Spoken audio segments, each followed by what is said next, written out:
कह रही राजा सुनियो तुम ध्यान लगाए।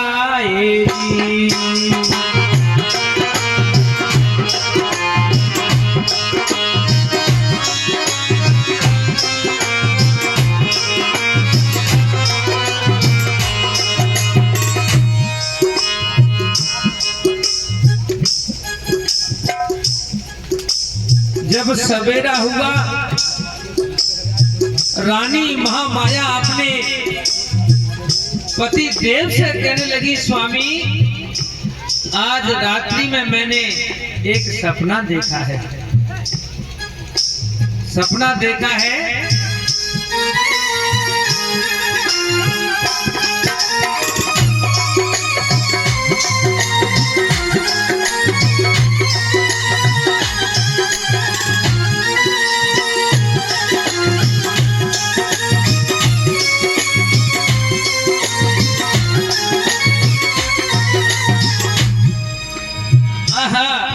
मेरे धम्म बंधु रानी महामाया राजा सिद्धोधन से कहने लगी, महाराज रात में जो सपना हुआ उस सपने का मुझे मतलब बताइए कि इसका मतलब क्या है। ये रानी जब कहने लगी, राजा सुन लियो ध्यान लगाएगी।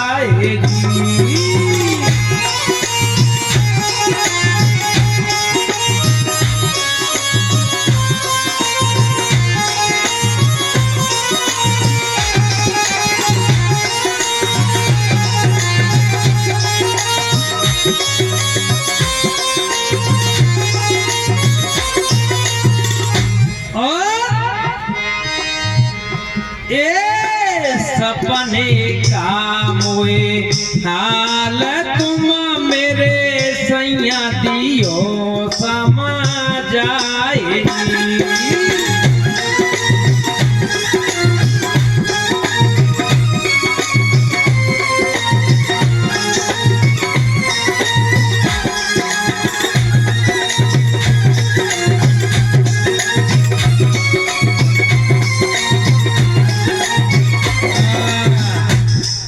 मेरे धम्म बंधु रानी महामाया ने राजा सिद्धोधन से पूछा कि रात्रि में मुझे सपना हुआ, चार चतुर्दिक महाराज मेरी पलंग को उठा करके हिमदत्त पर्वत पर ले गए और उनकी रानियां आई, चारों देवों की विमान सरोवर में ले गई, मुझे नहलाया, अच्छे कपड़े पहना, इत्र लगाया, इत्र लगा करके उसके बाद में एक बोधसत्त नाम का बालक आया।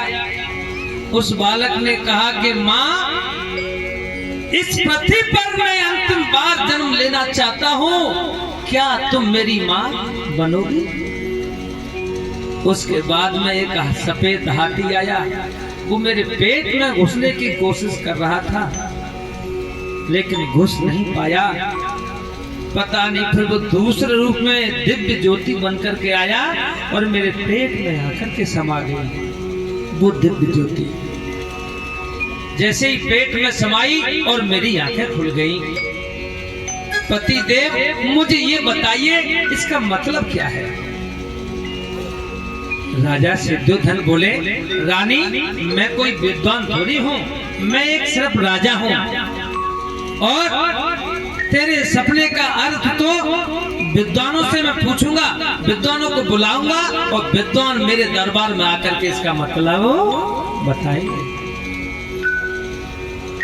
आज राजा ने रानी की बात को सुना मेरे धर्म बंधु, और बात को सुनकर के मंत्रियों से कहा कि जाओ दूर दूर से विद्वानों को बुला करके लाइए और दरबार में विद्वानों से पूछा जाएगा कि हमारी रानी को सपना हुआ है, इस सपने का क्या मतलब है। इस प्रकार से राजा सिद्धोधन ने मंत्रियों से कहा। आहा, कैसे कहा भैया?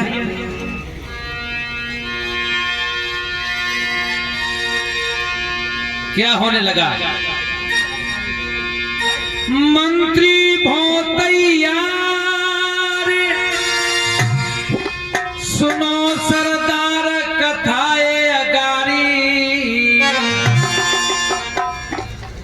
विद्वान बुलाए के लइयो ऐसे भूपन गिरा उचारी।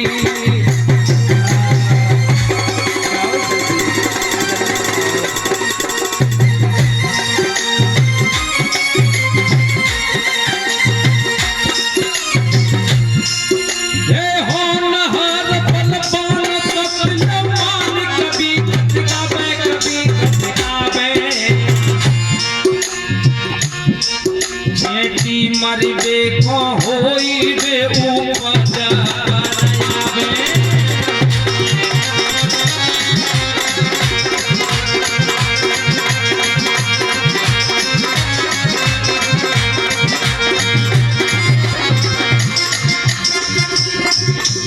आज राजा ने कहा कि जाओ दूर दूर से पंडित मंत्री तुमको बुला कर लाना है और आवेंगे विद्वान नगर में और उस अपने का हाल बताना है।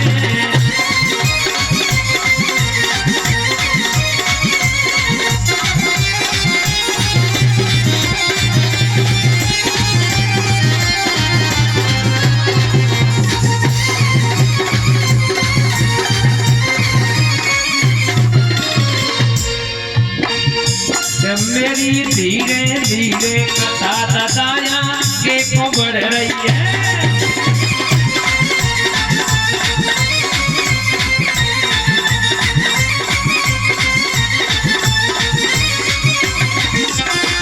आगे को बढ़ रही है कथा आगे को बढ़ रही है।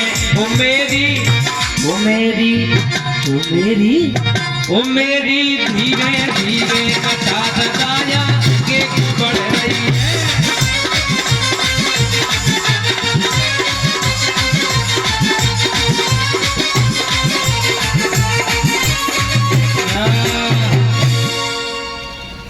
राजा ने कहा कि जाओ घोड़ों पे असवार होकर के बड़े बड़े विद्वानों को मेरे दरबार में बुला करके लाओ। बड़े बड़े विद्वान आए और राजा ने अपने दरबार में बड़े ऊंचे आसन पर बिठाए, उनका स्वागत किया, सम्मान किया। स्वागत सम्मान होना चाहिए,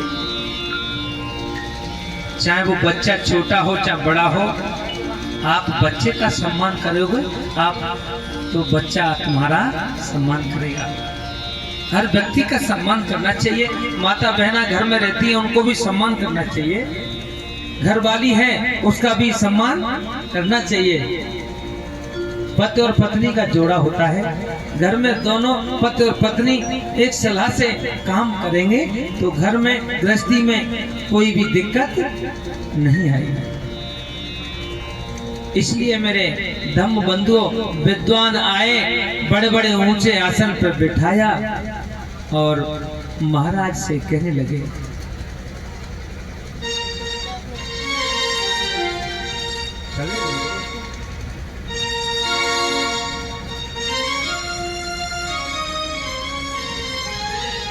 जब ऊंचे आसन पर बिठाया राजा सिद्धोधन पूछने लगे कि महाराज मैंने आपको बुलाया है, इसका एक कारण है। कौन कौन विद्वान आए इसका भी तुम्हें बताएं।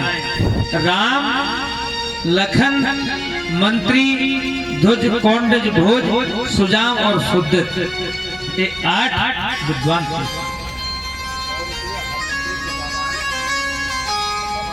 अच्छा, पवन भाई के जो बेटे हैं हर्षदेव, उन्होंने ये 100 रुपए का पुरस्कार दिया है। एक बार जोरदार तालियां हो जाएं हर्षदेव के लिए और उनके पिता के लिए, क्योंकि ये अपनी पवित्र कमाई इस धम्म दान में, इस धम्म को आगे बढ़ाने के लिए ये 100 रुपए का दान दे रहे हैं और दान करना चाहिए, तभी तो ये कार्यक्रम चलेगा। है? बिन पैसा के तो समझ लो मोमबत्ती भी नहीं जलती। और यहाँ हमारे पूज्य भंते जी तथागत बुद्ध के आगे मोमबत्ती जलाएंगे। और मोमबत्ती भंते जी ना हो तो उपासक उपासिकाएं जला सकते हैं।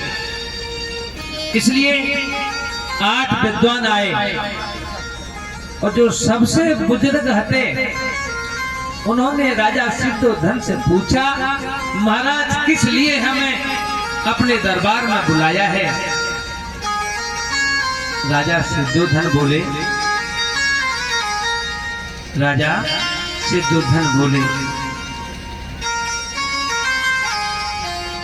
कहने लगे,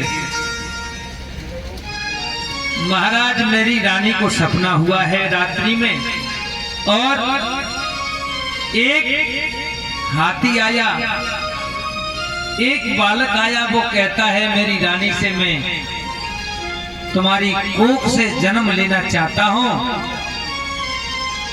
तुम मेरी मां बनोगी या ना बनोगी? इस मेरी रानी के सपने का क्या मतलब है? तो जो सबसे बड़े विद्वान थे, कौंडज भोज सुजाम राम लखन, कहने लगे, महाराज तुम्हारी रानी को जो सपना हुआ है उसका मतलब मैं बताता हूं, आपको गलत लगे या सही लगे, जो मैंने अपने अनुभव से सोचा है उसको मैं आप लोगों के बीच में रखता हूं। तुम्हारी रानी का सपने का मतलब है, रानी महामाया के